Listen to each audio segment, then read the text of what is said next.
बहुत चतुर। हनुमान जी बुला लिया। हनुमान जी से कहा, सुनो हनुमान। क्या प्रभु, बोलिए।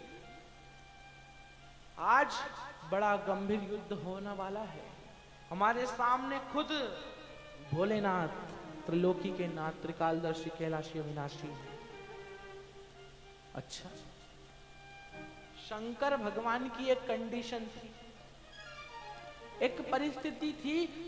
जब बाणासुर को उनने ये वर दिया कि मैं तेरे साथ लड़ूंगा, तब उनने कहा था कि जब ये रथ तुम्हारा खंडित हो जाएगा, जब जैसे ही रथ खंडित हुआ और मैं चला, रथ खंडित हो गया है तो मैं चले जाऊंगा। ठीक है, बाणासुर को सब मंजूर था।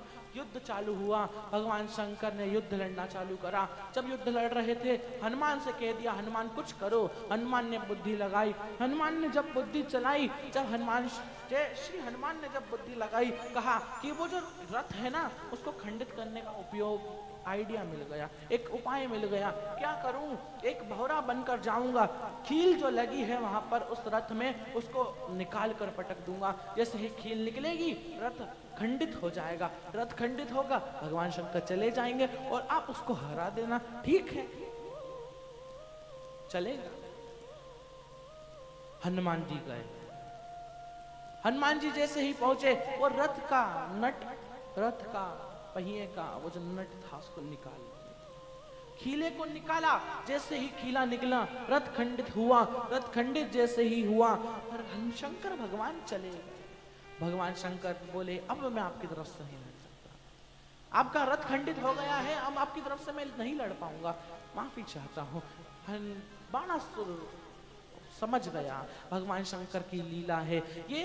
भले ही मैंने कुछ भी कर लिया, मैंने हजारों हाथ भी ले लिए, एक एक करके सारे हाथ कट गए। जब 998 हाथ जब कटे, जब 2 हाथ उसके बचे,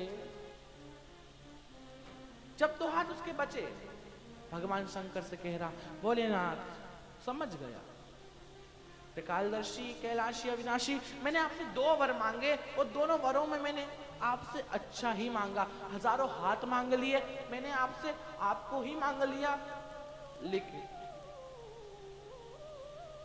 मैंने आपसे गलत भाव से आपको मांगा था। मैंने आपको गलत भाव से मांगा, ये हाथ भी गलत भाव से मांगे। मुझे अहंकार हो गया था कि अब मैं कोई युद्ध को नहीं हार सकता। अब मुझे अहंकार हो गया था कि कोई मुझे नहीं हरा सकता। लेकिन आज आपने साबित कर दिया कि अहंकार पे हमेशा सत्य की ही जीत होती है। चारों तरफ शांति हो गई। भगवान शंकर ने कहा, सुनो, कितना भी अहंकार कर लो जीवन में, कितना भी घमंड ले आओ, लेकिन वो जो घमंड है ना कभी टूटता है। तुम सोचो कि ये जो घमंड कर लिया तुमने, तुम ही जीतो। जहां पर मैं आ गया कि मैं तो सबसे श्रेष्ठ, मेरा घर, मेरी गाड़ी, मेरा बंगला, मेरी दौलत, मेरी सत्ता, जहां पर मैं आ जाता है वहीं पर अहंकार आ जाता है। और तुम्हारे मन में भी मैं आ गया था, मेरे से कोई जीत ही नहीं सकता, मैं तो सबसे सर्वश्रेष्ठ हूं, मैं अहंकार है, आप कह सकते हैं। सब भोलेनाथ ने दिया, मेरा तो कुछ है ही नहीं, यहां पर मैं ठीक हूं, लेकिन वो मैं का उपयोग अगर आप अहंकार के शब्द कहने में कर रहे हैं तो वो गलत है, वो श्रेष्ठ नहीं। आया समय, भगवान शंकर अपनी साधना में लीन थे। माता पार्वती, माता गौरा बैठी हुई हैं, उनकी सखियां उत्तन को उतार रही हैं और उत्तन से एक पुतला तैयार हो गया।